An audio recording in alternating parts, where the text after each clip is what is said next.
जय हिंद दोस्तों। भारतीय राष्ट्रीय आंदोलन सबसे महत्वपूर्ण टॉपिक होता है। आप भारत के किसी भी एग्जाम की तैयारी कर रहे हो, सबसे ज़्यादा क्वेश्चन इसी टॉपिक से पूछे जाते हैं। और एक और इंटरेस्टिंग बात, बच्चे सबसे ज़्यादा गलत क्वेश्चन भी इसी टॉपिक के करते हैं। गलत क्यों करते हैं? क्योंकि बच्चे इस टॉपिक को शॉर्टकट तरीके से पढ़ लेते हैं। लेकिन दोस्तों, आज के इस वीडियो में हम इस टॉपिक को शॉर्टकट तरीके से नहीं पढ़ेंगे, बिल्कुल डिटेल में पढ़ेंगे और एक घटना को दूसरी घटना से रिलेट करके बिल्कुल आसान भाषा में पढ़ेंगे। दोस्तों, इस टॉपिक को बनाने में मैंने बहुत ज़्यादा मेहनत करी है। जो अच्छे पब्लिकेशन की बुक्स होती हैं, मैंने उनका यूज़ किया। मैंने खुद के नोट्स, जो कि मैंने अपनी सालों की मेहनत से तैयार किए थे, मैंने खुद के नोट्स का भी यूज़ किया है। और जो ऑथेंटिक वेबसाइट होती हैं ना, उनका भी मैंने यूज़ किया है इस कंटेंट को बनाने में। इसके बाद ये कंटेंट बेहद ही शानदार, ज़बरदस्त और लाजवाब बन चुका है। तो आइए दोस्तों, बिना किसी देरी की शुरुआत कर लेते हैं नंबर फर्स्ट क्वेश्चन से। नंबर फर्स्ट क्वेश्चन है, भारतीय राष्ट्रीय कांग्रेस की स्थापना कब की गई थी? दोस्तों, यदि आपको पहले से किसी क्वेश्चन का आंसर पता है तो आप लोग भी अपना आंसर लगाएं कमेंट सेक्शन में, और वीडियो के लास्ट में अपना स्कोर भी शेयर करें कि आपने कितने क्वेश्चन के सही आंसर दिए हैं।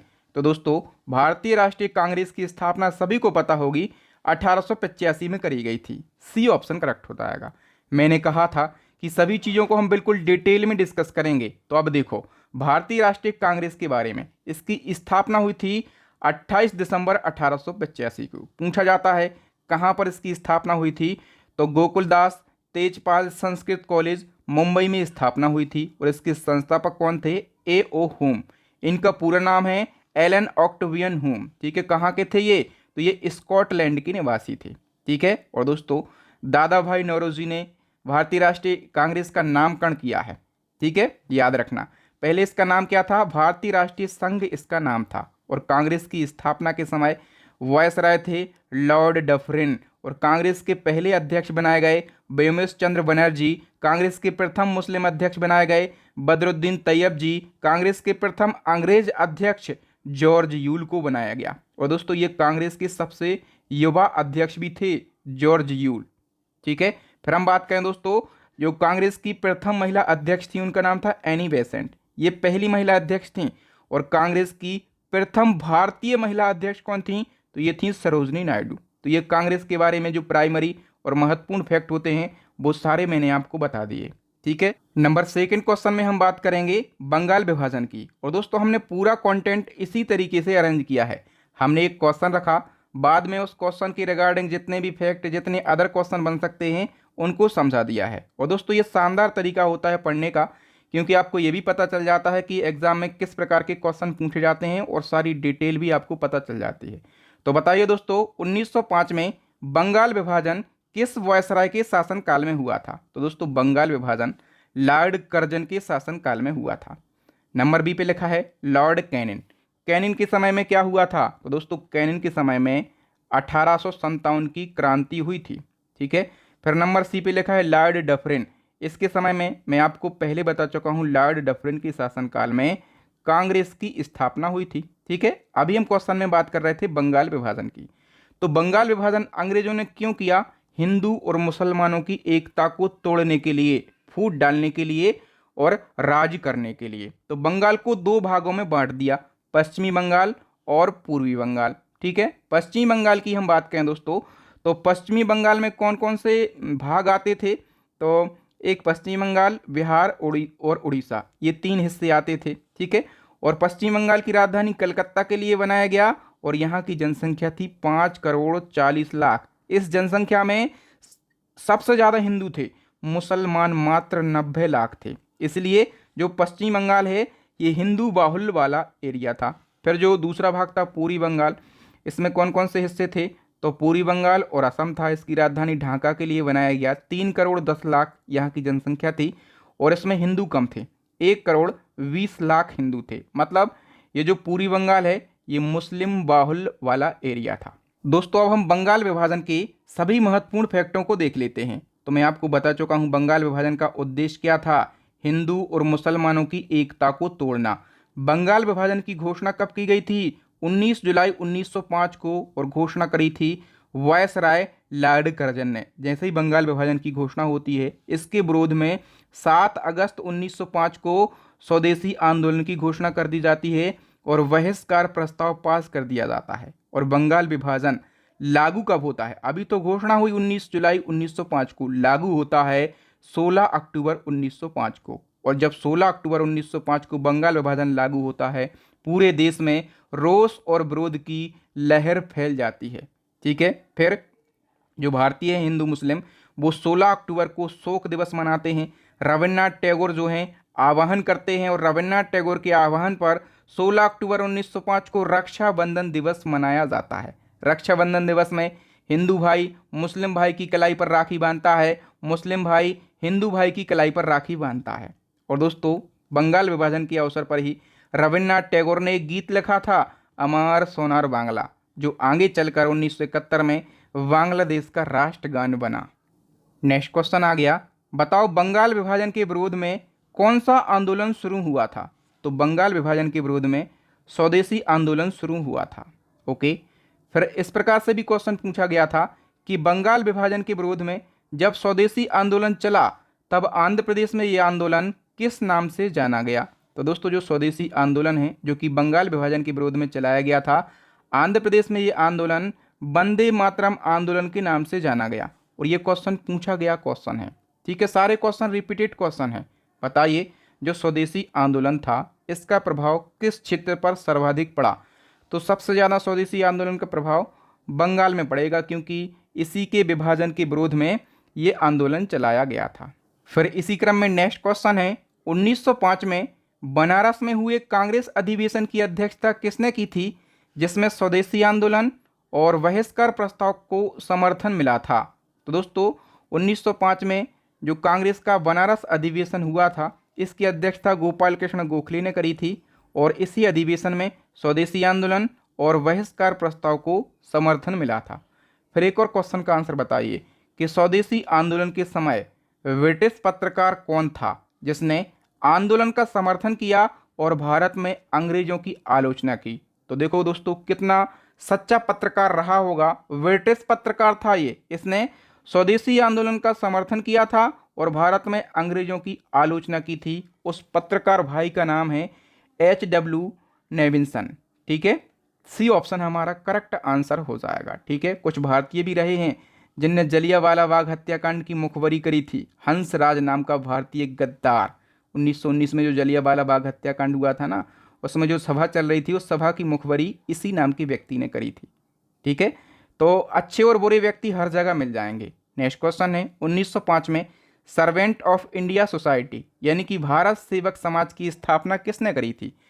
तो ये स्थापना भी गोपाल कृष्ण गोखले के द्वारा करी गई थी। सी ऑप्शन करेक्ट हो जाएगा। जो सर्वेंट ऑफ इंडिया सोसाइटी यानी कि भारत सेवक समाज है, इसकी स्थापना 1905 में गोपाल कृष्ण गोखले के द्वारा करी गई थी।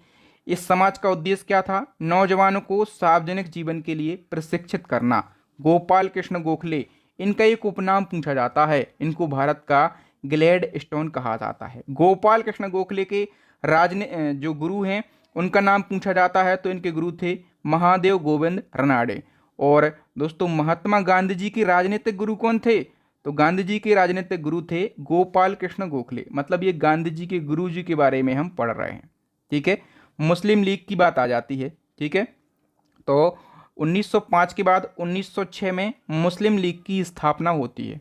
बताइए, वर्ष 1906 में मुस्लिम लीग की स्थापना कहाँ होती है? तो ढाका में मुस्लिम लीग की स्थापना की जाती है। मुस्लिम लीग की स्थापना की हम बात करें दोस्तों, बंगाल विभाजन की घोषणा के पश्चात मुसलमानों का एक शिष्टमंडल जिसमें 36 लोग शामिल थे, ये आगा खां के नेतृत्व में 1 अक्टूबर 1906 को शिमला में वायसराय लॉर्ड मिंटो से मिलता है और इस शिष्टमंडल ने केंद्रीय, प्रांतीय और स्थानीय निकायों में मुसलमानों के लिए पृथक निर्वाचक मंडल की मांग की थी। ठीक है, मुस्लिम लीग की स्थापना 30 दिसंबर 1906 को आगा खां जो है ये ढाका के नवाब सलीमुल्लाह और एक और नवाब थे मोहसिन उल मुल्क, इनके नेतृत्व में की गई थी। कब? 30 दिसंबर 1906 को। और दोस्तों, मोहम्मद अली जिन्ना, कई लोग लगा देते हैं मोहम्मद अली जिन्ना ने मुस्लिम लीग की स्थापना की थी। नहीं भैया, मोहम्मद अली जिन्ना मुस्लिम लीग में 1913 में शामिल हुए थे। ठीक है, उस समय तो जिन्ना साहब बाहर थे जब मुस्लिम लीग की स्थापना हुई थी। 1913 में ये मुस्लिम लीग में शामिल हुए थे। दोस्तों, यदि आप इसी प्रकार से डिटेल में और शानदार कंटेंट पढ़ना चाहते हैं तो हमारी ई बुक को परचेस कीजिएगा। हमारे चैनल की 3 ई बुक लॉन्च हो गई हैं, तीनों बेस्ट कंटेंट के साथ बनाई गई हैं, अनुभवी टीम के साथ, अनुभवी शिक्षकों के साथ ये कंटेंट बनाया गया है। कौन कौन सी हमारी पीडीएफ हैं दोस्तों? एक करंट अफेयर्स की पीडीएफ है जो कि पूरे यूट्यूब की सबसे शानदार पीडीएफ है, दूसरी स्टैटिक जीके की रामायण और तीसरी है साइंस की। इन तीनों का लिंक डिस्क्रिप्शन में मिल जाएगा। और दोस्तों, यदि आप ऑफर का फ़ायदा लेना चाहते हैं तो ये तीनों बेस्ट पीडीएफ आपको मात्र 150 रुपये में मिल जाएंगी। कैसे पेमेंट करना है 150 रुपये का? आप इस क्यूआर कोड पर पेमेंट कर सकते हैं या फिर आपको नंबर दिख रहा होगा हमारा, ये फ़ोन पे नंबर, गूगल पे नंबर, पेटीएम नंबर है। पेमेंट कर दीजिए, स्क्रीनशॉट आपको इसी व्हाट्सएप नंबर पर सेंड कर देना है। 5 सेकंड के अंदर ये तीनों वेस्ट ई बुक में आपको सेंड कर दूंगा। फिर नेक्स्ट क्वेश्चन का आंसर बताओ। कांग्रेस के 1906 के कलकत्ता अधिवेशन में पहली बार स्वराज की मांग दादा भाई नेहरू ने की। इस अधिवेशन की अध्यक्षता किसने करी? क्वेश्चन पूछा जाए स्वराज की मांग सबसे पहले किसने, तो दादा भाई नेहरू ने, और कांग्रेस के 1906 के कलकत्ता अधिवेशन में करी। और ऐसा अधिवेशन की अध्यक्षता भी दादा भाई नेहरू जी के द्वारा ही करी गई थी, याद रखेंगे आप लोग। लेकिन स्वराज की मांग तो दादा भाई नेहरू जी ने करी, लेकिन पूछा जाता है स्वराज शब्द के बारे में। स्वराज शब्द का सबसे पहले प्रयोग किसने किया था? तो आप कह के आना, दयानंद सरस्वती ने। ठीक है, और दयानंद सरस्वती ने स्वराज शब्द का प्रयोग सबसे पहले अपनी किस पुस्तक में किया? सत्यार्थ प्रकाश पुस्तक में। और ये पुस्तक 1875 में प्रकाशित हुई थी। ठीक है, आगे बढ़िए। कांग्रेस का विभाजन कब और किस अधिवेशन में हुआ? तो दोस्तों, कांग्रेस के विभाजन की अब हम बात कर लेते हैं। कांग्रेस का विभाजन 1907 में और कांग्रेस के सूरत अधिवेशन में हुआ था। ठीक है, कांग्रेस का विभाजन दोस्तों 1907 सूरत अधिवेशन में हुआ था और इस अधिवेशन की अध्यक्षता रास बिहारी घोष ने करी थी। ठीक है, और कांग्रेस जो है 2 भागों में बट गया, नरम दल और गरम दल। तो जो नरम दल के नेता या फिर इनको उदारवादी या नरमपंथी नेता कहा जाता है, इनमें दादा भाई नेहरू जी, फिरोज शाह मेहता, बदरुद्दीन तैयब जी और गोपाल कृष्ण गोखले का नाम आता है। ये अपनी बातें जो हैं ये ब्रिटिशों के समक्ष प्रस्तुत करते थे, लेकिन शांतिपूर्ण तरीके से। लेकिन जो गरम दल के नेता थे उनमें बाल गंगाधर तिलक, लाला लाजपत राय, बिपिन चंद्र पाल, लाल बाल या पाल, इनको त्रिगुट के नाम से भी जाना जाता था, और अरविंद घोष भी थे इसमें। ठीक है, ये कहते थे कि हम अपनी मांगें जो हैं वो लड़ाई के दम पर रखेंगे। ठीक है, फिर दोस्तों ये तो कांग्रेस का विभाजन हमने देखा। फिर कांग्रेस का विलय भी हो जाता है, इसको लखनऊ समझौता भी कहा जाता है 1916 में, क्योंकि ये लखनऊ अधिवेशन में कांग्रेस मिल जाती है, विलय कर लेती है, इसलिए इसको लखनऊ समझौता कहा जाता है। ठीक है, जब कांग्रेस का विलय होता है तो उस समय अध्यक्षता करते हैं अंबिका चरण मजूमदार। जब विभाजन होता है तो रास बिहारी घोष इस अधिवेशन की अध्यक्षता करते हैं। एक एक फैक्ट आपको पढ़ना है जहां से क्वेश्चन एग्जाम में पूछे जाते हैं। बताइए, खुदीराम बोस और प्रफुल्ल चाकी ने किस ब्रिटिश जज पर बम मारा था? तो खुदीराम बोस और प्रफुल्ल चाकी ने बम मारा था किंग्स फोर्ट पर। सी ऑप्शन करेक्ट हो जाएगा। पूरी घटना को बहुत अच्छे से समझ लो। जो शाहिद खुदीराम बोस थे, ठीक है, ये भारत में ब्रिटिश शासनकाल का विरोध करने वाले सबसे युवा क्रांतिकारी स्वतंत्रता सेनानी थे। इनका जन्म 3 दिसंबर 1889 को पश्चिम बंगाल के मिदनापुर जिले में हुआ था। फिर 30 अप्रैल 1908 को खुदीराम बोस और प्रफुल्ल चाकी ने बिहार के मुजफ्फरपुर जिले के न्यायाधीश DH किंग्सफोर्ड पर बम फेंका। लेकिन दोस्तों ये जो किंग्सफोर्ड था ये बच गया। ठीक है, तो जो प्रफुल्ल चाकी हैं इनने तो आत्महत्या कर ली थी कि आप पकड़े जाएंगे, फांसी दी जाएगी, गोली मार दी जाएगी, जो भी हो। इनने प्रफुल्ल चाकी ने आत्महत्या कर ली थी और खुदीराम बोस को मुजफ्फर जेल भेज दिया गया। ठीक है, जिसे मुजफ्फरपुर षड्यंत्र के रूप में भी जाना जाता है।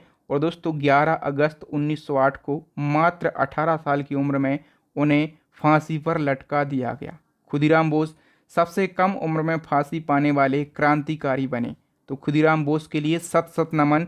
इनके नाम पर एक कमेंट सेक्शन में प्यारा सा कमेंट कर दीजिएगा ताकि सभी लोग उस कमेंट को पढ़ सकें। नेक्स्ट क्वेश्चन है, बंगाल विभाजन किस वर्ष रद्द किया गया था? तो दोस्तों बंगाल विभाजन 1911 को रद्द हुआ था। फिर एक और क्वेश्चन पूछा जाएगा कि किस वायसराय के शासनकाल में बंगाल विभाजन रद्द हुआ था? तो उस समय वायसराय थे लॉर्ड होर्डिंग। ठीक है, बंगाल विभाजन महत्वपूर्ण है, हालांकि मैं पहले ही बता चुका हूं बंगाल विभाजन लागू कब हुआ, तो विथ डेट के याद रखना है 16 अक्टूबर 1905 को बंगाल विभाजन लागू हुआ। किसके शासनकाल में? लॉर्ड कर्जन के शासनकाल में। फिर रद्द भी पूछा जाता है, ये रद्द कब हुआ, तो 12 दिसंबर, कब? 12 दिसंबर 1911 को ये रद्द हुआ और लॉर्ड होर्डिंग के शासनकाल में रद्द हुआ।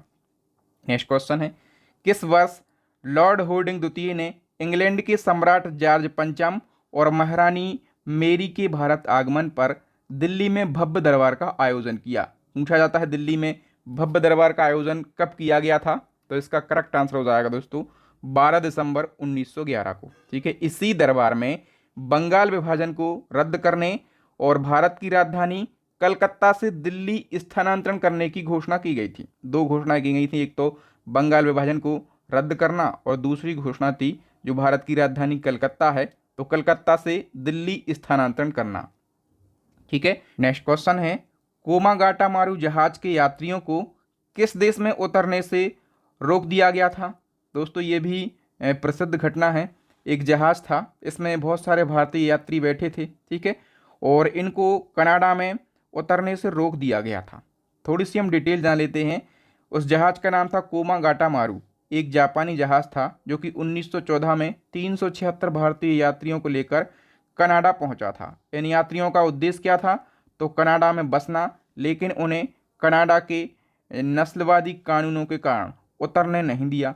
जहाज को 2 महीने से ज़्यादा किनारे पर वहां पर तट पर रोका गया और वापस भारत भेज दिया गया। इस घटना को इतिहास में कोमागाटा मारू घटना भी कहा जाता है। ठीक है, नेक्स्ट क्वेश्चन है, भारतीय राष्ट्रीय कांग्रेस की पहली महिला अध्यक्ष कौन थी? तो कांग्रेस की पहली महिला अध्यक्ष थी एनी बेसेंट, और एनी बेसेंट जो हैं ये 1917 को कलकत्ता अधिवेशन में अध्यक्ष बनी थी।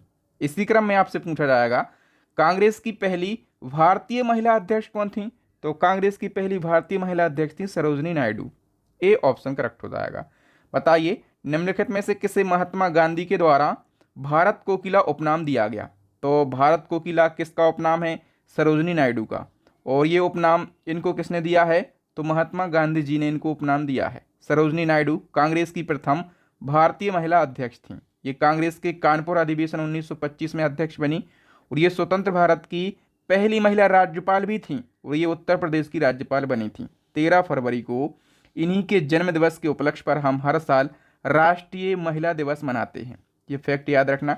कविता लेखन के क्षेत्र में उनके योगदान के लिए महात्मा गांधी ने उन्हें भारत की कोकिला यानी कि दी नाइटिंगेल ऑफ इंडिया उपनाम दिया है।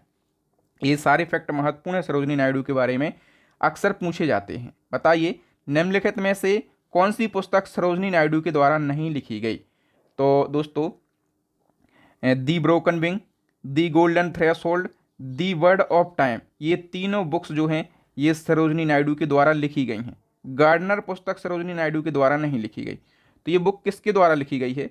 रविन्द्रनाथ टैगोर के द्वारा ये पुस्तक लिखी गई है।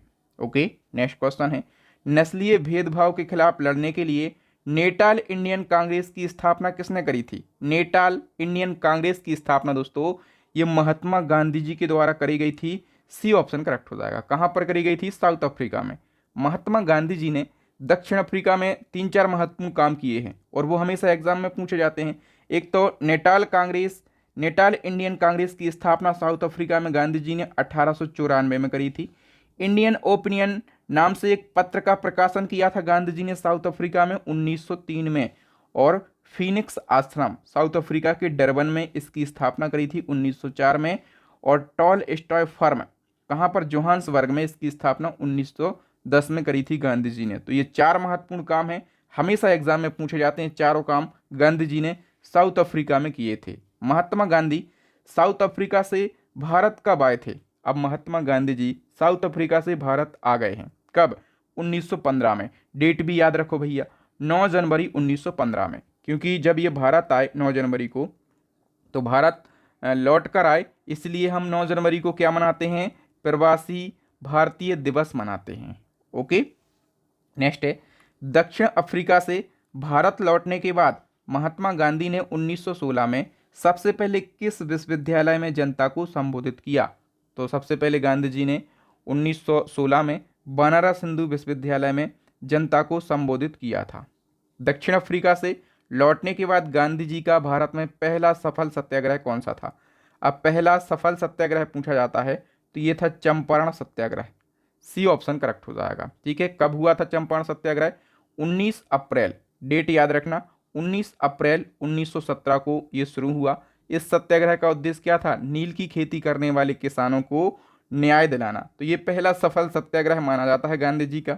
देखो इसी क्रम में एक और क्वेश्चन पूछा जाता है, गांधी जी ने किस आंदोलन में सबसे पहले भूख हड़ताल को एक हथियार की तरह प्रयोग किया? गांधी जी ने सबसे पहले भूख हड़ताल को एक हथियार की तरह प्रयोग किया था अहमदाबाद मिल मजदूर आंदोलन में। बी ऑप्शन करेक्ट हो जाएगा। जो अहमदाबाद मिल हड़ताल है दोस्तों, कब हुई थी? 1918 में, और गांधी जी की ये प्रथम भूख हड़ताल थी। अहमदाबाद की एक कॉटन टेक्सटाइल मिल के मालिकों और मजदूरों के बीच में फ्लैग बोनस को लेकर यह विवाद था। ठीक है, गांधी जी ने मजदूरों के समर्थन में पहली बार भूख हड़ताल की। ठीक है, परिणाम क्या निकला कि जो मिल के मालिक थे इन्होंने 35% बोनस देना स्वीकार कर लिया। नेक्स्ट क्वेश्चन है दोस्तों, महात्मा गांधी जी ने खेड़ा सत्याग्रह किस वर्ष शुरू किया? तो गांधी जी का जो खेड़ा सत्याग्रह है ये भी 1918 में शुरू हुआ था। ठीक है, कब शुरू हुआ था? 1918 में। कहाँ पर शुरू हुआ था? तो गुजरात के खेड़ा जिले में। नेतृत्व किया था महात्मा गांधी जी ने। इनके प्रमुख सहयोगी नेता थे सरदार वल्लभ भाई पटेल। कारण क्या था? ये खेड़ा सत्याग्रह गांधी जी को क्यों करना पड़ा? वर्ष 1918 में भीषण अकाल पड़ा था, लेकिन अंग्रेजी सरकार सभी लोगों से लगान वसूल रही थी। ठीक है, तो इसलिए गांधी जी ने यह सत्याग्रह किया। इसका परिणाम क्या निकला? सरकार को एक आदेश जारी करना पड़ा कि लगान केवल उन्हीं किसानों से लिया जाए जो वास्तव में इसका भुगतान कर सकें, चाहे फसल निकली हो चाहे ना निकली हो, सभी से अंग्रेज सरकार लगान वसूल रही थी। तो गांधी जी ने खेड़ा सत्याग्रह किया और इसका परिणाम ये निकला कि सरकार को एक आदेश जारी करना पड़ा कि लगान केवल उन्हीं किसानों से लेना है जिनके पास में कुछ भुगतान करने के लिए है, मतलब जिनकी कुछ ना कुछ फसल निकली है। ठीक है, बताइए भारत में होम रूल आंदोलन किसके द्वारा शुरू किया गया? होम रूल आंदोलन भारत में दोस्तों बाल गंगाधर तिलक और एनी बेसेंट के द्वारा शुरू किया गया। होम रूल लीग इसको बोलते हैं या फिर होम रूल आंदोलन भी बोलते हैं। इसकी शुरुआत 1916 में बाल गंगाधर तिलक और एनी बेसेंट ने की थी। इसका उद्देश्य क्या था दोस्तों? तो भारत में स्वशासन यानी कि स्वराज्य की मांग को संगठित रूप देना। इस आंदोलन की दो शाखाएं थीं। एक तो एनी बेसेंट की शाखा थी दक्षिण भारत में, और तिलक की शाखा महाराष्ट्र, कर्नाटक और मध्य भारत में थी। अप्रैल 1920 में जब एनी बेसेंट की भूमिका सीमित होने लगी, याद रखना ये फैक्ट पूछा गया था एग्जाम में, अप्रैल 1920 में जब एनी बेसेंट की भूमिका सीमित होने लगी तब महात्मा गांधी जी को Akhil Bharatiya home rule league का अध्यक्ष चुना गया। गांधी जी ने इस लीग का नाम बदला, ठीक है, और स्वराज्य सभा इस लीग का नाम कर दिया गांधी जी ने। भारत में होम रूल लीग की अवधारणा कहाँ से ली गई है? तो आयरलैंड देश से ली गई है। जो मैं फैक्ट यहाँ पर लिख रहा हूँ ये डायरेक्टली किसी ना किसी एग्जाम में पूछे गए हैं। ठीक है, और सारे क्वेश्चन जितने भी मैं क्वेश्चन करवा रहा हूँ ना, सारे के सारे क्वेश्चन रिपीटेड क्वेश्चन हैं। बताइए महात्मा गांधी जी को Akhil Bharatiya home rule league का अध्यक्ष कब चुना गया? तो महात्मा गांधी जी को इसका अध्यक्ष 1920 में चुना गया। डी ऑप्शन करेक्ट हो जाएगा। भारत में होम रूल लीग की अवधारणा किस देश से ली गई? देखो मैंने बताया था अभी वो क्वेश्चन, तो आयरलैंड से होम रूल लीग की अवधारणा ली गई भारत में। नेक्स्ट क्वेश्चन है, किस महिला ने भारतीय झंडा सबसे पहले फहराया था? तो मैडम भीकाजी रुस्तम कामा इनका पूरा नाम है। ठीक है, उनने भारतीय झंडा सबसे पहले फहराया था। कहाँ पर फहराया था? तो इन्होंने जर्मनी में, और जर्मनी के स्टुटगार्ड में 1907 में फहराया था। और ये क्वेश्चन रेलवे एनटीपीसी में पूछा गया क्वेश्चन है। फिर बताओ दोस्तों, जो तिरंगा जर्मनी के स्टुटगार्ड में मैडम भीकाजी कामा ने फहराया था उसे चोरी छिपे ब्रिटिश भारत में कौन लाया था?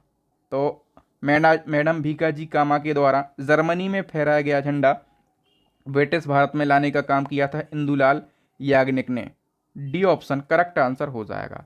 भारतीय क्रांति की माता किसे कहा जाता है? भारतीय क्रांति की माता मैडम भीकाजी कामा को ही कहा जाता है।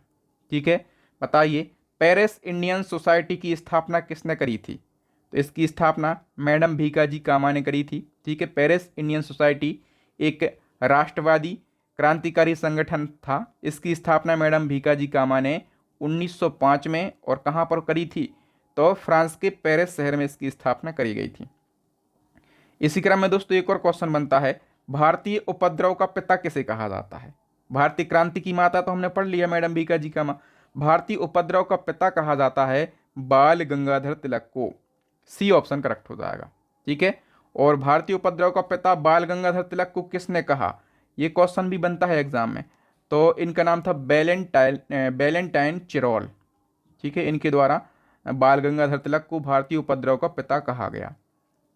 फिर बताओ दोस्तों, गीता रहस्य नामक जो पुस्तक है किस स्वतंत्रता सेनानी ने लिखी है, तो ये पुस्तक बाल गंगाधर तिलक की पुस्तक है, ठीक है।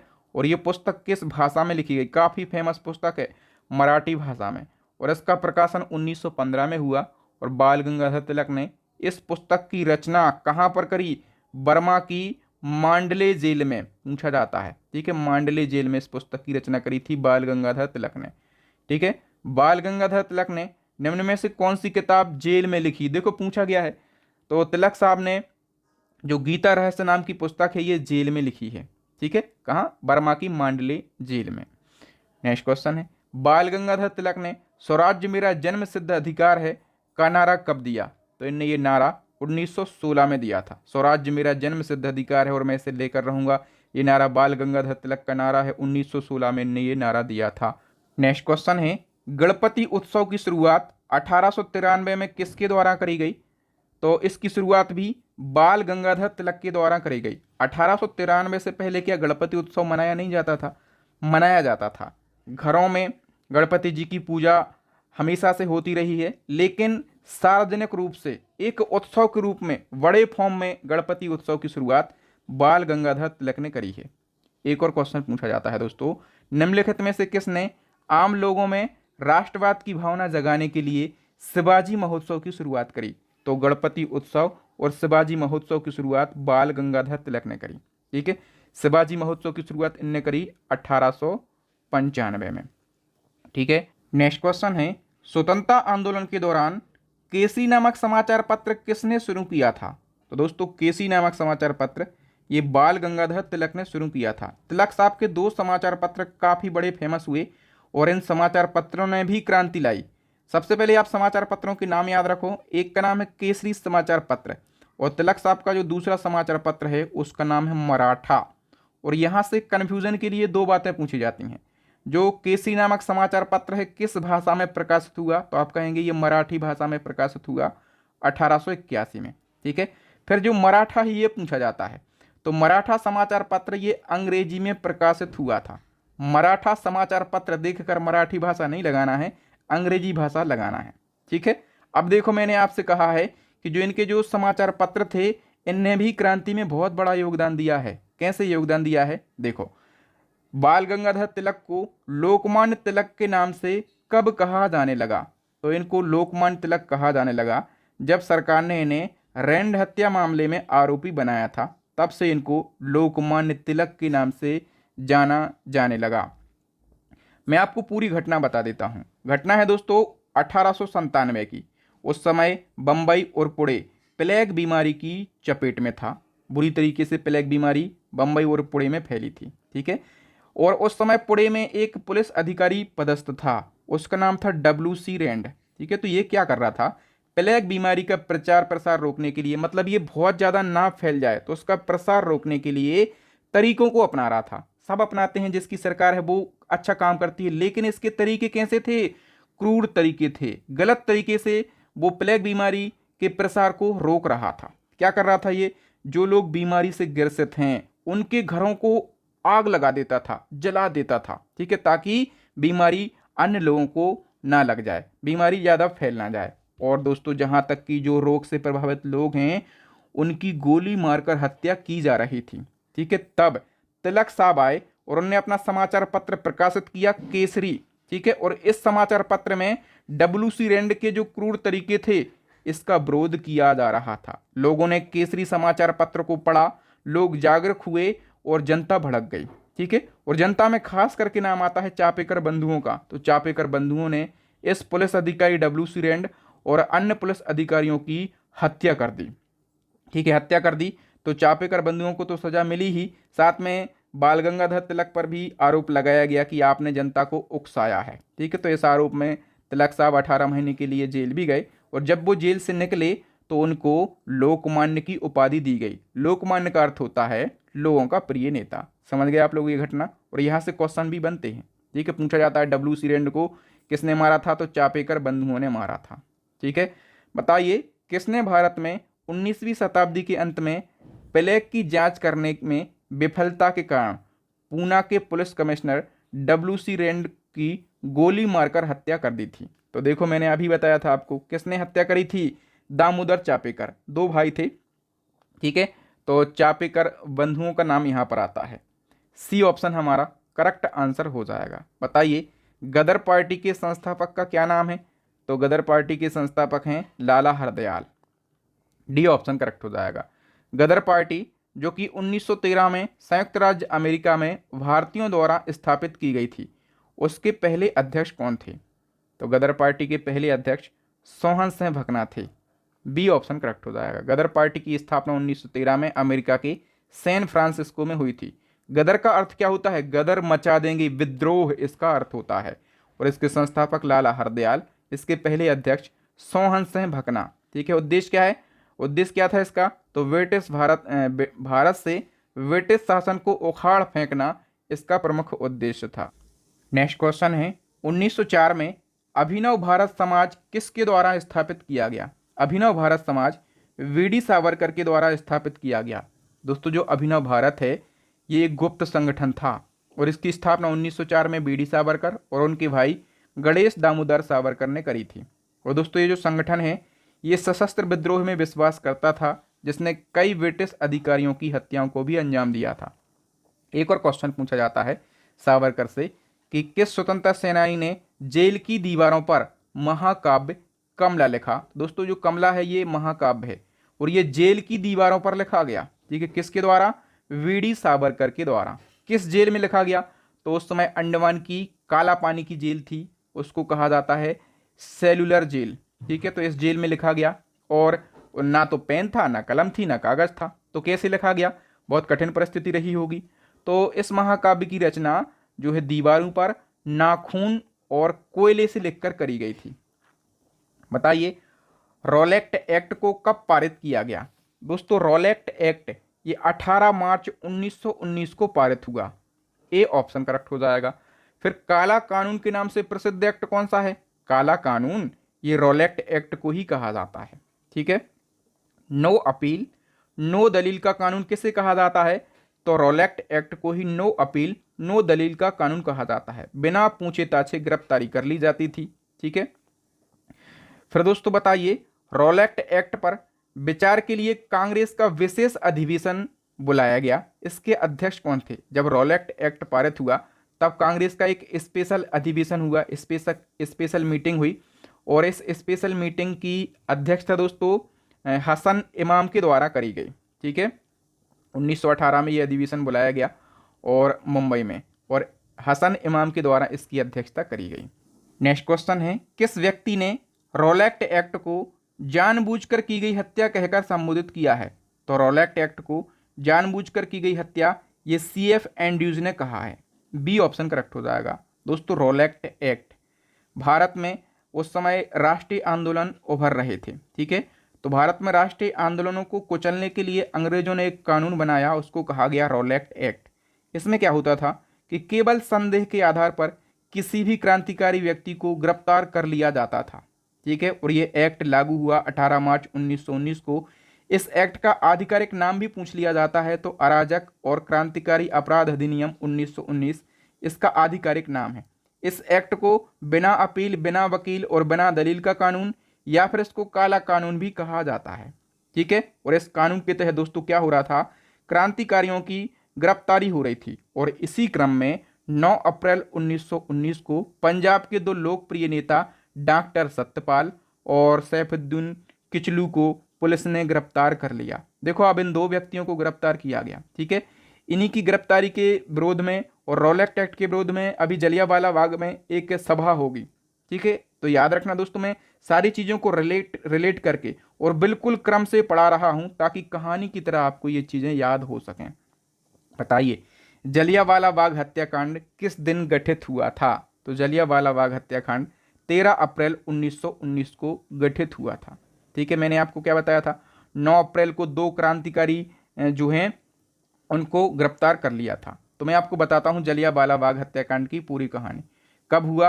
13 अप्रैल 1919 को वैसाखी के दिन, और कहां पर? पंजाब के अमृतसर के जलियांवाला बाग में।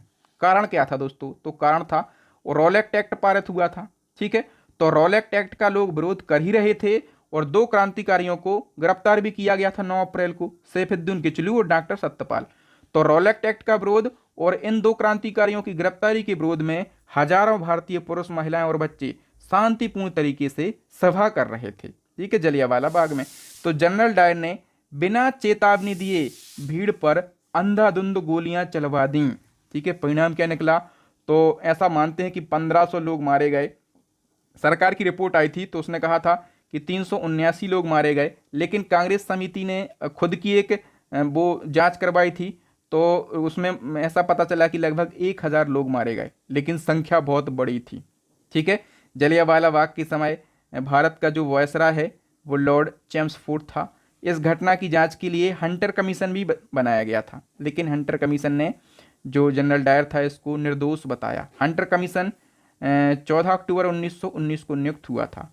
और दोस्तों एक बात याद रखना गद्दार के बारे में, इस सभा की मुखबरी हंसराज नाम का एक भारतीय था, उसने करी थी जनरल डायर को कि यहाँ पर सभा चल रही है, हजारों की संख्या में लोग इकट्ठे हैं। तो हंसराज नामक भारतीय ने डायर का सहयोग किया था। यहाँ से बहुत सारे क्वेश्चन पूछे जाते हैं। एक क्वेश्चन पूछा जाता है, जलियांवाला बाग हत्याकांड का दोषी माइकल ओ डायर की हत्या किस भारतीय क्रांतिकारी ने करी थी? जो ठान लिया वो करके दिखाना है, ऐसे थे हमारे सच्चे क्रांतिकारी। और इन्हीं क्रांतिकारियों में एक थे सरदार ऊधम सिंह। इन्होंने जलियांवाला बाग की मिट्टी को हाथ में लेकर कसम खाई थी कि जो भी इसका दोषी है उसको घर में घुसकर गोली मारेंगे। ठीक है, और इनने अपनी कसम को निभाया। ये 13 मार्च 1940 को लंदन गए और लंदन के कैस्टल हॉल में एक सभा चल रही थी तो वहां पर माइकल ओ डायर की गोली मारकर हत्या करी। सरदार ऊधम सिंह पर पूरी मूवी बनी है। ठीक है, आप लोग उसको देख सकते हैं। बताइए, हंटर कमेटी जो कि 14 अक्टूबर 1919 में गठित हुई थी, ये क्यों गठित हुई? तो दोस्तों इसका गठन जो है जलियांवाला बाग हत्याकांड की जांच के लिए किया गया था। ठीक है, जलियांवाला बाग कहाँ पर स्थित है, ये भी क्वेश्चन बनता है। तो ये पंजाब के अमृतसर में स्थित है। ठीक है, फिर बताओ, रविन्द्रनाथ टैगोर ने नाइटहुड की उपाधि कब और क्यों त्याग दी? तो रविन्द्रनाथ टैगोर ने दोस्तों 1919 में जलियांवाला बाग हत्याकांड के विरोध में अपनी नाइटहुड की उपाधि त्याग दी। ठीक है, इनको ये नाइटहुड की उपाधि 1915 को और ब्रिटिश सरकार के द्वारा दी गई थी। फिर आपसे एक और क्वेश्चन पूछा जाता है कि गांधी जी ने केसर हिंद की उपाधि कब लौटा दी? तो जलियांवाला बाग हत्याकांड के बाद गांधी जी ने केसर हिंद की उपाधि लौटा दी। फिर पूछा जाता है कि गांधी जी को ब्रिटिश सरकार के द्वारा केसर हिंद की उपाधि दी क्यों गई थी, क्यों दी गई थी? तो गांधी जी ने बोअर युद्ध में अंग्रेजों का यानी कि ब्रिटिश सरकार का सहयोग किया था, इसलिए इनको केसर हिंद की उपाधि दी गई थी। अच्छा, ये बोअर युद्ध क्या है, किस किस के बीच में ये युद्ध हुआ था? तो देखो, ब्रिटिशों के बीच में, और उस समय 2 बोअर राज्य थे, ट्रांसवाल और ऑरेंज फ्री स्टेट, ये 2 बोअर राज्य थे और ब्रिटिश। ठीक है, तो इनके बीच में युद्ध हुआ। कारण क्या था? साउथ अफ्रीका में सोने और हीरो की खदानों पर कंट्रोल और ब्रिटिश साम्राज्यवाद का विस्तार। अच्छा, इस युद्ध में गांधी जी की क्या भूमिका रही? तो गांधी जी ने बोअर युद्ध में ब्रिटिश सेना के लिए इंडियन एम्बुलेंस कोर की स्थापना करी थी। तो इससे ब्रिटिश सरकार खुश थी। तो ब्रिटिश सरकार ने कहा कि आपने हमारा सहयोग किया है, इसलिए हम आपको केसर हिंद की उपाधि देते हैं। और ये उपाधि गांधी जी को 1915 में दी गई थी। ठीक है, नेक्स्ट क्वेश्चन है, खिलाफत आंदोलन के संस्थापक कौन हैं? तो दोस्तों खिलाफत आंदोलन के संस्थापक अली बंधु हैं। सी ऑप्शन करेक्ट हो जाएगा। दोस्तों हुआ क्या था, प्रथम विश्व युद्ध के बाद ब्रिटेन ने तुर्की का विभाजन कर दिया और तुर्की के जो सुल्तान हुआ करते थे, सुल्तान को खलीफा के पद से हटा दिया। और ब्रिटेन के इस कदम से भारतीय मुसलमान अंग्रेजों से यानी कि ब्रिटिश साम्राज्य से नफरत रखने लगे और इसी कारण भारतीय मुसलमानों ने अंग्रेजों के विरुद्ध सितंबर 1919 को खिलाफत आंदोलन शुरू किया। और खिलाफत आंदोलन की शुरुआत करी थी अली बंधुओं ने। ठीक है, इनमें शौकत अली और इनके भाई मोहम्मद अली का नाम आता है। 1919 में इसकी शुरुआत की गई थी। इसका समर्थन गांधी जी के द्वारा भी किया गया था। गांधी जी का ऐसा मानना था कि मुस्लिमों को भी अंग्रेजों के विरुद्ध राष्ट्रीय आंदोलन में जोड़ना है। ठीक है, एक और फैक्ट याद रखना, 17 अक्टूबर 1919 को खिलाफत दिवस मनाया गया। पूछा जाता है कि खिलाफत दिवस कब मनाया गया, तो 17 अक्टूबर 1919 को। फिर बताओ दोस्तों, भारत के सबसे पुराने कपड़ा मजदूर संघ अहमदाबाद टेक्सटाइल लेबर एसोसिएशन की स्थापना 1920 में किसने करी थी? तो इसका करेक्ट आंसर हो जाएगा दोस्तों, इसकी स्थापना जो है ये अनुसुईया साराभाई के द्वारा करी गई थी। ठीक है, अनुसुईया साराभाई के बारे में एक फैक्ट याद रखना है, ये भारत की पहली महिला ट्रेड यूनियन नेता हैं। पूछा जाता है भारत की पहली महिला ट्रेड यूनियन नेता कौन है, तो अनुसुईया साराभाई हैं। ठीक है, बताइए महात्मा गांधी जी के द्वारा असहयोग आंदोलन कब शुरू किया गया? असहयोग आंदोलन गांधी जी के द्वारा अगस्त 1920 को शुरू किया गया। ठीक है, 1 अगस्त 1920 को गांधी जी के द्वारा असहयोग आंदोलन की शुरुआत की गई। इस आंदोलन का उद्देश्य क्या था, तो ब्रिटिश शासन का सांकेतिक विरोध करना। यह आंदोलन बिल्कुल अहिंसक था। इसमें भारतीयों को अपने खिताबों उपाधियों का त्याग करना था, सरकारी सेवा, विदेशी सामान और चुनावों का बहिष्कार करके अंग्रेजी सत्ता का विरोध करना था। ठीक है, लेकिन ये आंदोलन जो है अहिंसक हो गया था। अहिंसक कैसे, चोरी चोरा की घटना हो गई थी ना उसी टाइम, तो इसमें मतलब ये हिंसा फैल गई थी बहुत ज़्यादा, और चोरी चोरा की जो घटना हुई थी उसी कारण असहयोग आंदोलन को समाप्त कर दिया गांधी जी ने। पूछा जाता है कि जो चोरी चोरा की घटना है ये कब घटित हुई थी? चोरी चोरा की घटना 5 फरवरी 1922 को घटित हुई थी। कब? 5 फरवरी 1922 को गोरखपुर जिले के चोरी चोरा नामक स्थान पर किसानों के एक जुलूस पर पुलिस वालों के द्वारा गोली चला दी गई। ठीक है, और पुलिस वालों ने जैसे ही गोली चलाई तो जो भीड़ थी वो उग्र हो गई। ठीक है, और पुलिस थाने में आग लगा दी और इससे 22 पुलिसकर्मी मारे गए थे। ठीक है, ये हिंसक घटना जो है यही कारण थी कि गांधी जी ने 12 फरवरी 1922 को असहयोग आंदोलन वापस ले लिया। ठीक है, 10 मार्च 1922 को गांधी जी को गिरफ्तार कर लिया गया था और फिर जेल भेज दिया गया था। नेक्स्ट क्वेश्चन है, गांधी जी ने असहयोग आंदोलन कब वापस लिया? देखो डेट पूछी गई है कब वापस लिया, तो मैंने आपको बताया कि 12 फरवरी 1922 को असहयोग आंदोलन वापस ले लिया था। स्वराज पार्टी की स्थापना किसने करी थी? स्वराज पार्टी की स्थापना मोतीलाल नेहरू और चित्तरंजन दास के द्वारा करी गई थी। भारतीय राष्ट्रीय कांग्रेस का एकमात्र अधिवेशन जो महात्मा गांधी जी की अध्यक्षता में हुआ, कांग्रेस का एकमात्र अधिवेशन था बेलग्राम अधिवेशन, जो कि 1924 में हुआ था। ठीक है, और ये कांग्रेस का कौन से नंबर का 40वां अधिवेशन था। पूछा जाता है कि जो बेलग्राम है, ठीक है, ये किस राज्य में पड़ता है, तो ये कर्नाटक का एक गांव है। ठीक है, बताइए काकोरी ट्रेन डकैती कब हुई थी? काकोरी ट्रेन डकैती दोस्तों ये हुई थी 9 अगस्त 1925 को। ठीक है, और जो काकोरी स्थान है ये भी कई बार पूछा गया है, कहाँ पर स्थित है, तो उत्तर प्रदेश के लखनऊ में काकोरी स्थान स्थित है। ठीक है, 9 अगस्त 1925 को ये घटना हुई थी। फिर पूछा जाएगा काकोरी ट्रेन षड्यंत्र की कल्पना राम प्रसाद बिस्मिल और खालिस्तान के द्वारा करी गई थी। तो काकोरी जो ट्रेन षड्यंत्र था इसकी पूरी प्लानिंग राम प्रसाद बिस्मिल और अशफाक उल्ला खां के द्वारा करी गई थी। काकोरी ट्रेन षड्यंत्र एक ट्रेन डकैती थी। ये डकैती 9 अगस्त 1925 को उत्तर प्रदेश के लखनऊ के पास काकोरी नामक गांव में अंग्रेजी सत्ता के खिलाफ भारतीय क्रांतिकारियों के द्वारा की गई थी। ठीक है, जो काकोरी ट्रेन डकैती है दोस्तों इसमें कौन कौन से क्रांतिकारी शामिल थे, तो एक तो थे राम प्रसाद बिस्मिल, दूसरे अशफाक उल्ला खां, फिर राजेंद्र लाहौरी, केशव चक्रवर्ती, मुकुंदी लाल और बनमारी लाल।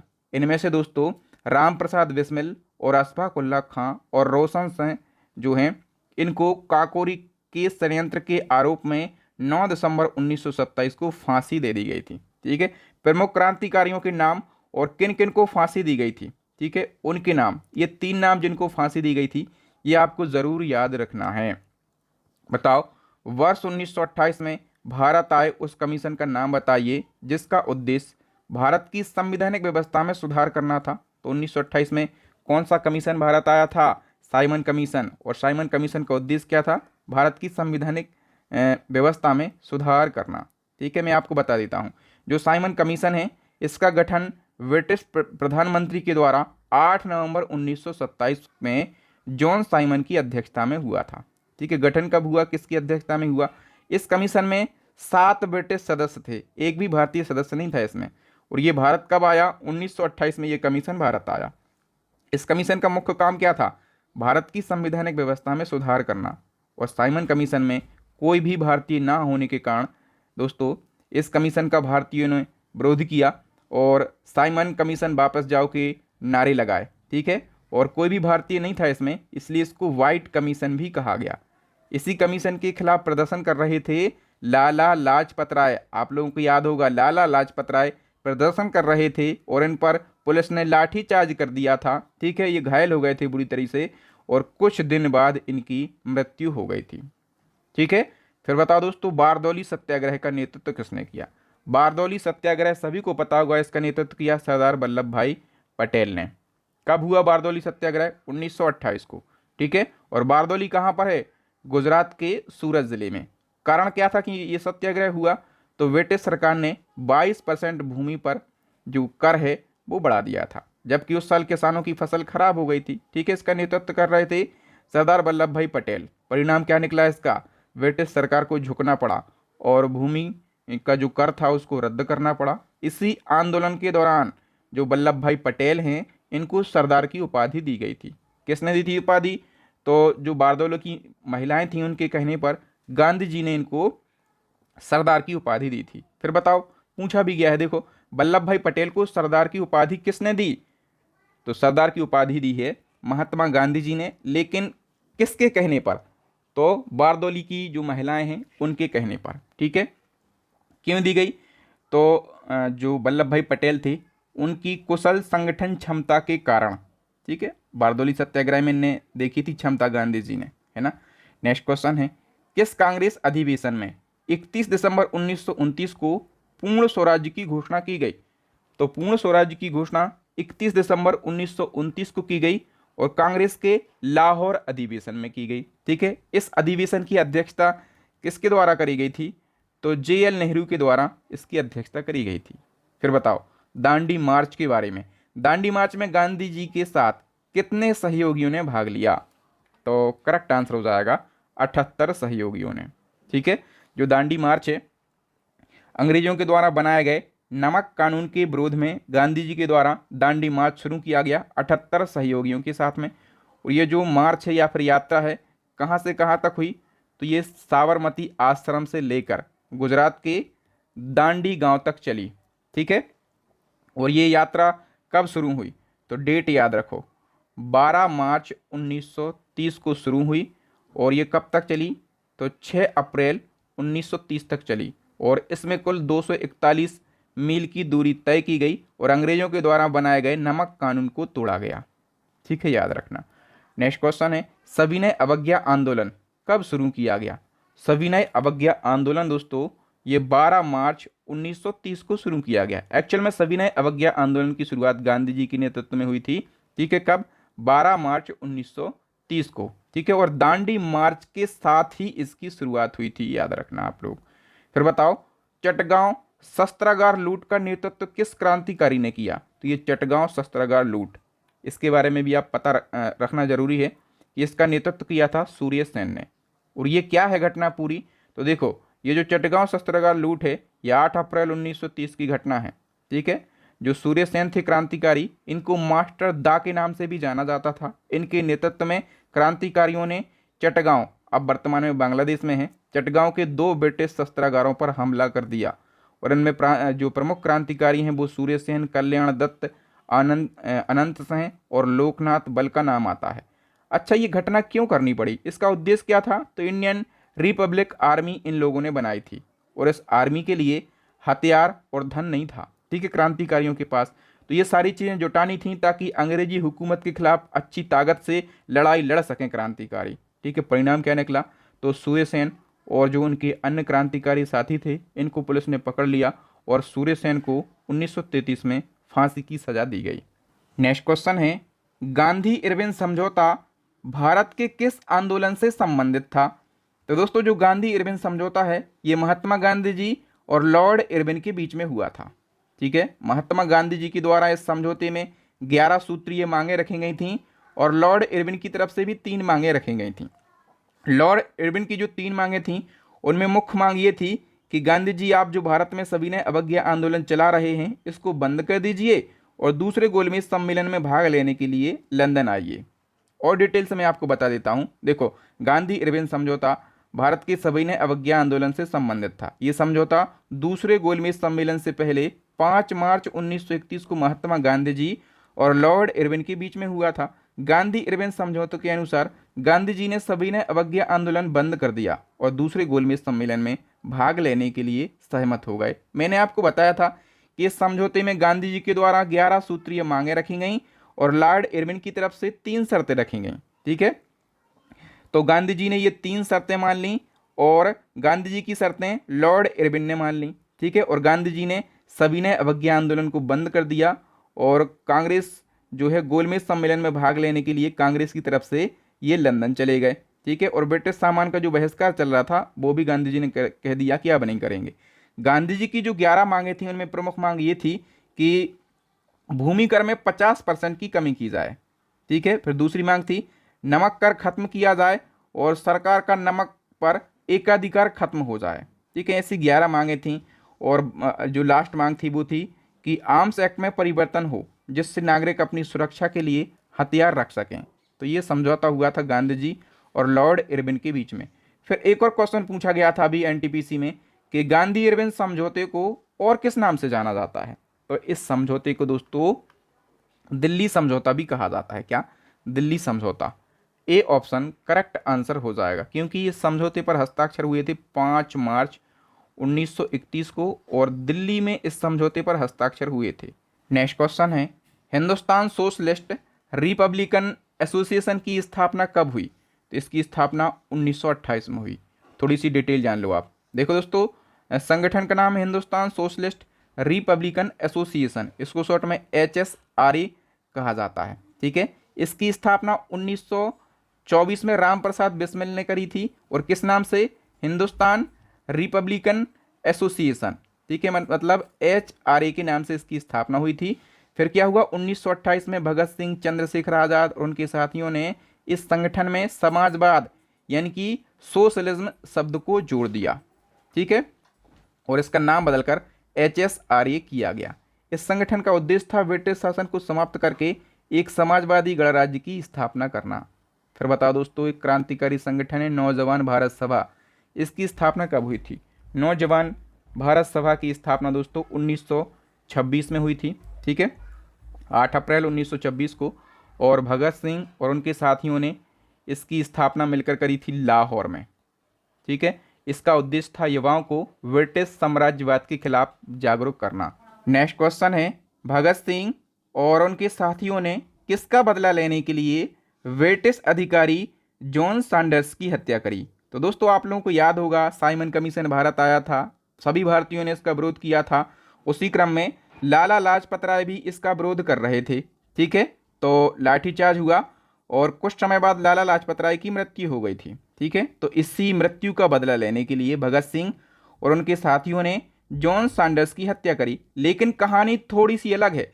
जो भगत सिंह हैं वो जॉन सैंडर्स को नहीं मारना चाहते थे। मैं आपको पूरी कहानी बताता हूं। देखो, 1928 में लाहौर में ब्रिटिश सरकार के द्वारा साइमन कमीशन भेजा गया जिसका पूरे भारत में विरोध हुआ और इसी क्रम में 30 अक्टूबर 1928 को लाहौर में लाला लाजपत राय एक शांतिपूर्ण विरोध प्रदर्शन कर रहे थे। ठीक है, इसी दौरान पुलिस अधीक्षक था जेम्स स्कॉट।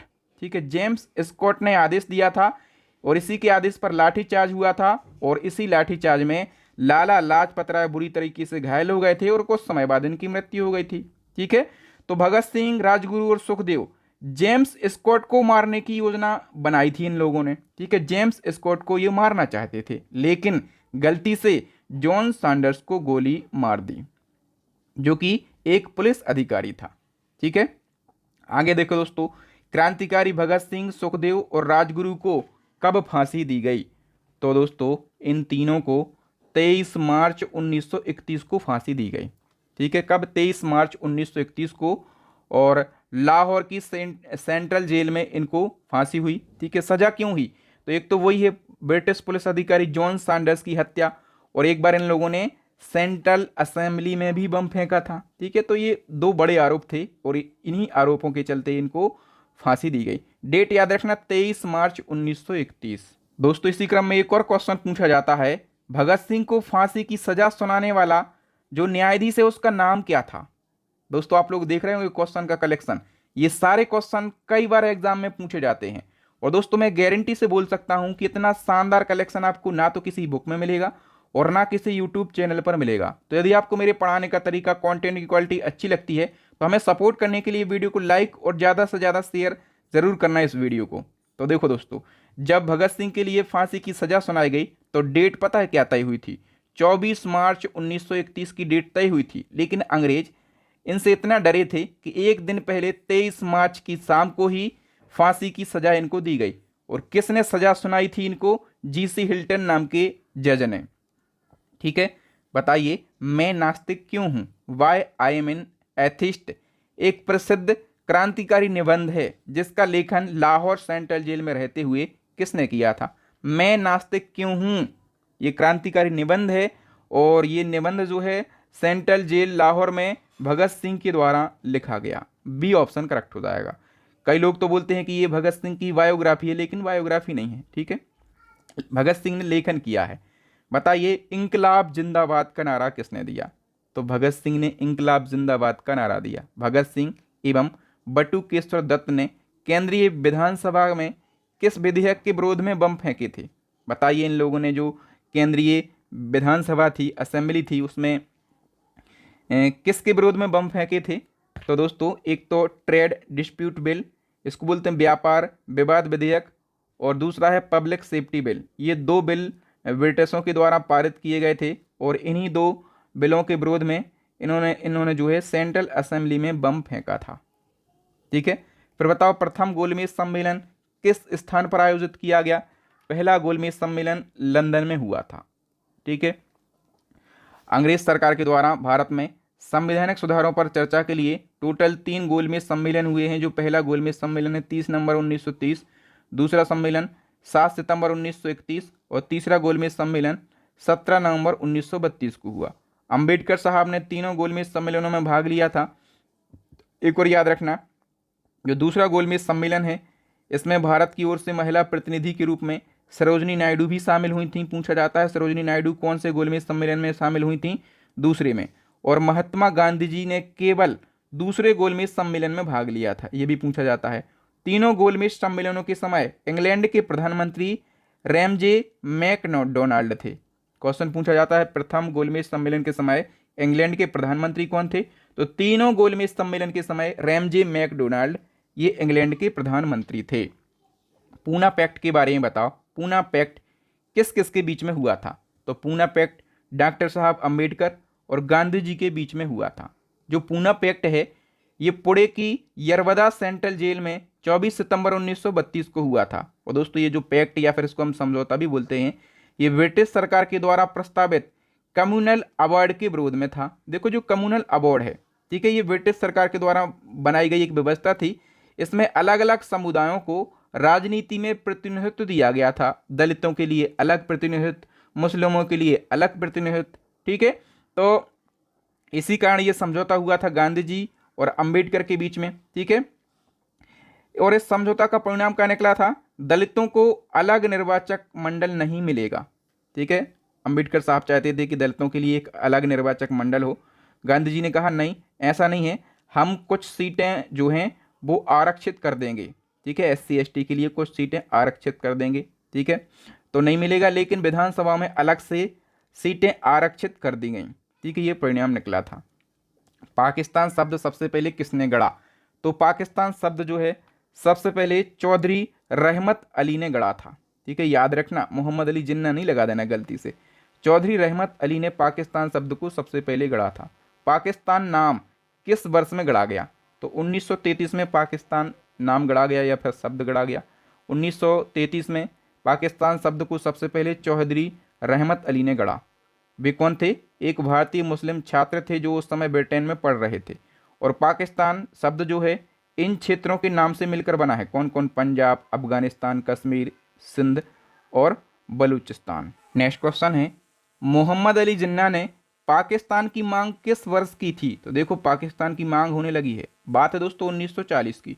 1940 को मुस्लिम लीग का लाहौर अधिवेशन हुआ था और इस अधिवेशन की अध्यक्षता मोहम्मद अली जिन्ना के द्वारा करी गई थी और इसी अधिवेशन में पाकिस्तान की मांग की गई। फिर एक क्वेश्चन पूछा गया था अभी एनटीपीसी में कि मुस्लिम लीग के 1943 के कराची अधिवेशन में कौन सा नारा दिया गया? 1943 के कराची अधिवेशन में मुस्लिम लीग ने नारा दिया बांटो और छोड़ो। थोड़ी सी हम डिटेल जान लेते हैं। देखो मुस्लिम लीग का जो 1943 का कराची अधिवेशन हुआ था, इसमें नारा दिया गया बांटो और छोड़ो, यानी कि डिवाइड एंड क्विट। और ये नारा ब्रिटिश सरकार को संबोधित करके दिया गया। मुसलमानों ने स्पष्ट कहा कि भारत को आज़ाद करो, अच्छी बात है, लेकिन आज़ाद करने से पहले भारत को बांट दो, यानी कि हिंदू और मुस्लिम बाहुल्य वाले क्षेत्रों को अलग कर दो। ये नारा मुस्लिम लीग ने पता है क्यों दिया था? क्योंकि कांग्रेस ने भारत छोड़ो आंदोलन चलाया था 1943 में और उस समय नारा दिया गया था भारत छोड़ो, यानी कि क्विट इंडिया। तो इसी के जवाब में एक नकल टाइप से कर दी कि बांटो और छोड़ो, ठीक है। और इस अधिवेशन में मोहम्मद अली जिन्ना ने भारत के विभाजन की मांग को और भी स्पष्टता से रखा। फिर बताओ दोस्तों, एक दिवस मनाया गया था सीधी कार्रवाई दिवस, यानी कि डायरेक्ट एक्शन डे। इसकी घोषणा किसने करी? करेक्ट आंसर हो जाएगा मोहम्मद अली जिन्ना ने इस दिवस की घोषणा करी। सीधी कार्रवाई दिवस की घोषणा मोहम्मद अली जिन्ना ने 16 अगस्त 1946 को करी। इसका उद्देश्य क्या था? तो भारत विभाजन और अलग पाकिस्तान की मांग को लेकर सख्ती प्रदर्शन करना। और इस दिन कोलकाता में भयंकर सांप्रदायिक दंगे हुए थे जिन्हें कलकत्ता किलिंग्स कहा गया और ये भारत के विभाजन की दिशा में एक निर्णायक मोड़ था। फिर बताओ, गांधी जी ने भारत छोड़ो आंदोलन कब शुरू किया? 8 अगस्त 1942 को गांधी जी ने भारत छोड़ो आंदोलन शुरू किया।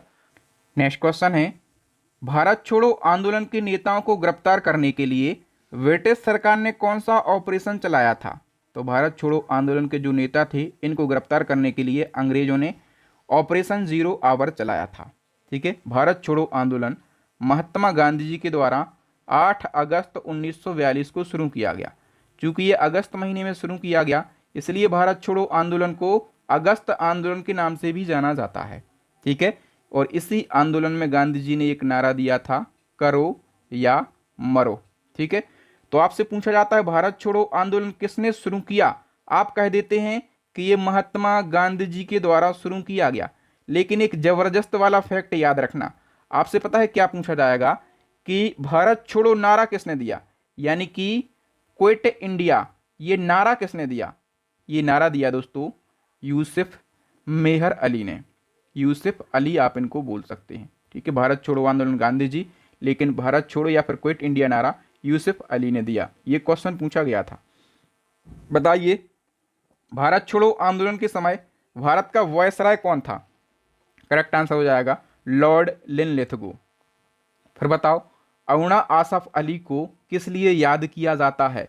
अरुणा आसफ अली क्यों याद करी जाती हैं इतिहास में? दोस्तों, भारत छोड़ो आंदोलन के दौरान झंडा फहराने के लिए इनको याद किया जाता है। मैं आपको बता देता हूं। देखो, अरुणा आसफ अली को विशेष रूप से 1942 के भारत छोड़ो आंदोलन के समय मुंबई के ग्वालियर टैंक मैदान में भारतीय राष्ट्रीय कांग्रेस का झंडा फहराने के लिए याद किया जाता है। घटना क्या थी? जब कांग्रेस के सभी बड़े नेताओं को गिरफ्तार किया जा रहा था ऑपरेशन 0 आवर के तहत, ठीक है, तब अरुणा आसफ अली ने साहस और नेतृत्व दिखाया और युवाओं को आंदोलन के लिए प्रेरित किया। इस घटना में उन्हें भारत छोड़ो आंदोलन की नायिका बना दिया। नेक्स्ट क्वेश्चन है, भारत छोड़ो आंदोलन के दौरान स्थापित समानांतर सरकारों में सबसे ज्यादा समय तक रहने वाली सरकार कौन सी थी? तो सबसे ज्यादा समय तक सातारा की सरकार रही थी, ठीक है। फिर बताइए दोस्तों, क्रिप्स मिशन किस वर्ष भारत आया? तो क्रिप्स मिशन मार्च 1942 में भारत आया और इस मिशन का नेतृत्व किसने किया? तो स्टैफोर्ड क्रिप्स ने इस मिशन का नेतृत्व किया। अच्छा, ये मिशन भारत क्यों आया? तो देखो, इसका उद्देश्य था कि जो भारतवासी हैं, एक तो भारतवासी दूसरे विश्व युद्ध में इनका सहयोग नहीं कर रहे थे ब्रिटिशों का, ठीक है, तो भारतीयों के लिए ऐसा आश्वासन देना कि आपको द्वितीय विश्व युद्ध के बाद स्वतंत्रता दी जाएगी, लेकिन आप अभी हमारा द्वितीय विश्व युद्ध में सहयोग कीजिए। तो इसका उद्देश्य ये था। ठीक है। फिर दोस्तों, क्रिप्स मिशन के प्रस्तावों को किसने पोस्ट डेटेड चेक यानी कि उत्तर दिनांकित चेक कहा? तो जो क्रिप्स मिशन है इसके जो प्रस्ताव थे, गांधी जी ने कहा कि आपके जो प्रस्ताव हैं वो पोस्ट डेटेड चेक यानी कि उत्तर दिनांकित चेक हैं। ठीक है। फिर बताइए, भारत की संविधान सभा किसके तहत गठित की गई? तो भारत की संविधान सभा ये कैबिनेट मिशन योजना के तहत गठित की गई। और कैबिनेट मिशन ये कब भारत आया? तो ये 1946 में भारत आया। नेक्स्ट क्वेश्चन है, माउंटबेटन योजना किस वर्ष प्रस्तावित की गई थी जिसके तहत भारत को आज़ादी मिली? तो माउंटबेटन योजना 1947 को प्रस्तावित की गई थी। डिटेल की हम बात कर लेते हैं। 3 जून 1947 को लॉर्ड माउंटबेटन ने भारत विभाजन एवं भारत की स्वतंत्रता के लिए माउंटबेटन योजना बनाई। इस योजना के अनुसार भारत को भारत और पाकिस्तान में विभाजित किया जाना था। ब्रिटिश सरकार ने जुलाई 1947 में भारतीय स्वतंत्रता अधिनियम 1947 भी पारित किया और परिणाम स्वरूप भारत और पाकिस्तान को विभाजित कर दिया गया। तो दोस्तों, जो भारत है ये अपना स्वतंत्रता दिवस कब मनाता है? 15 अगस्त को। ठीक है, क्योंकि हम कब स्वतंत्र हुए थे? 15 अगस्त 1947 को। और पाकिस्तान एक दिन पहले 14 अगस्त को स्वतंत्र हो गया, इसलिए पाकिस्तान 14 अगस्त 1947 को अपना स्वतंत्रता दिवस मनाता है। ठीक है। तो कांग्रेस के गठन से लगाकर 1947 यानी कि भारत की स्वतंत्रता तक जितनी भी महत्वपूर्ण घटनाएं हुई हैं उनको हमने कहानी की तरह बिल्कुल आसान भाषा में पढ़ने का पूरा प्रयास किया। बहुत ज़्यादा मेहनत लगी इस कंटेंट को बनाने में। और दोस्तों, फिर से एक सूचना, यदि आप इसी प्रकार से बेस्ट कंटेंट को पढ़ना चाहते हैं तो हमारे चैनल की 3 PDF को परचेस कर लेना। नंबर 1 करंट अफेयर्स की PDF, नंबर 2 स्टैटिक जीके की रामायण PDF, नंबर 3 साइंस की रामायण PDF। और दोस्तों, इन तीनों को यदि आप एक साथ परचेस करते हैं तो मैंने एक विशेष ऑफर निकाला है। मात्र आपको 150 रुपये का पेमेंट करना है इस QR कोड पर। जैसे ही आपका पेमेंट सक्सेस हो जाता है QR कोड पर या फिर इस नंबर पे भी आप डायरेक्टली पेमेंट कर सकते हैं। ये हमारा फ़ोनपे गूगल पे नंबर है। जैसे ही आपका पेमेंट सक्सेस होता है इसी नंबर पे आप स्क्रीनशॉट भेजिएगा। ये हमारा व्हाट्सएप नंबर भी है। 5 सेकंड के अंदर हम आपको ये तीनों बेस्ट ई-बुक सेंड कर देंगे। ठीक है। मुझे उम्मीद है कि आपको वीडियो पसंद आया होगा। वीडियो पसंद आया तो लाइक, शेयर एंड चैनल को सब्सक्राइब कीजिए। बेल आइकन दबाना बिल्कुल ना भूलें ताकि इसी प्रकार का शानदार कंटेंट आपको सबसे पहले मिल सके। चैनल को ज्वाइन कर लीजिएगा ताकि हमें हिम्मत और ताकत मिले, ताकि हम इसी मेहनत के साथ शानदार कंटेंट तैयार करते रहें। Thank you. मैं हूं आपका बहादुर सर। मिलूंगा नेक्स्ट वीडियो में।